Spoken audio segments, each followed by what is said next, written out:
Welcome to English Learning from Scratch. In this video, we will explore common mistakes related to subject-verb agreement, specifically focusing on singular and plural confusion. This is a fundamental grammar concept that will help you write and speak English more accurately.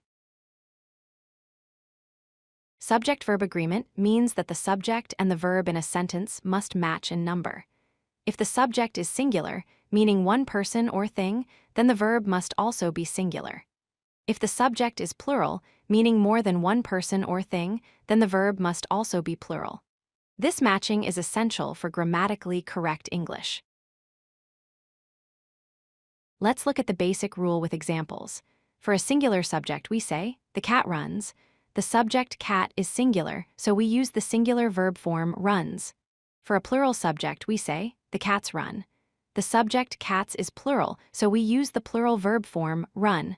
Notice the difference in the verb forms based on whether the subject is singular or plural. The first common mistake involves the phrases there is and there are. Many learners say, "There is many books here." This is incorrect because books is plural, so we must use the plural verb form are. The correct sentence is, "There are many books here." Always check the noun that follows to determine if you need the singular is or the plural are. Collective nouns are words that represent a group of people or things acting as one unit. Examples include team, family, class, and group.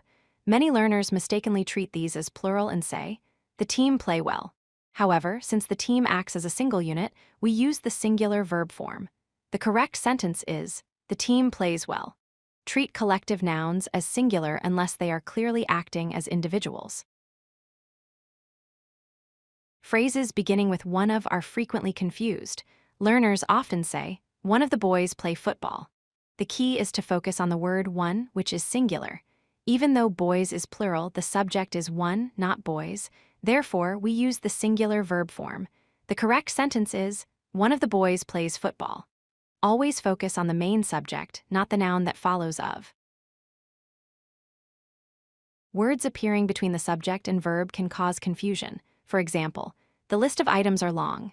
Here, learners focus on items, which is plural, and incorrectly use the plural verb are. However, the actual subject is list, which is singular.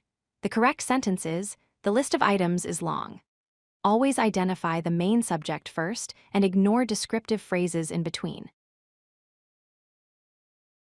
Indefinite pronouns like everyone, everybody, someone, and anybody are always singular, even though they refer to multiple people. Many learners say, "Everyone have finished." This is incorrect.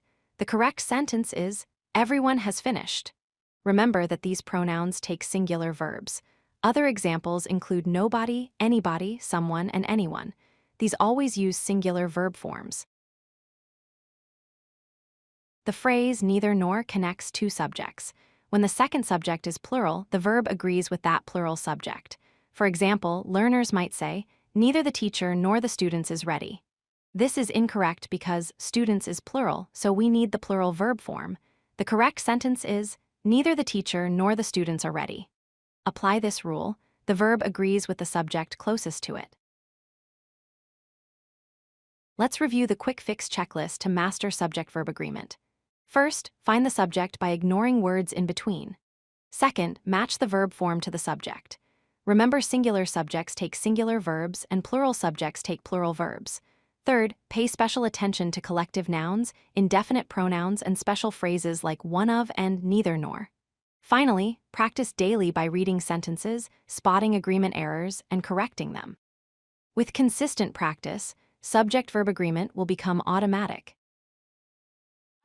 If you like this video, hit that like button and don't forget to subscribe. Visit codelucky.com for more such useful content.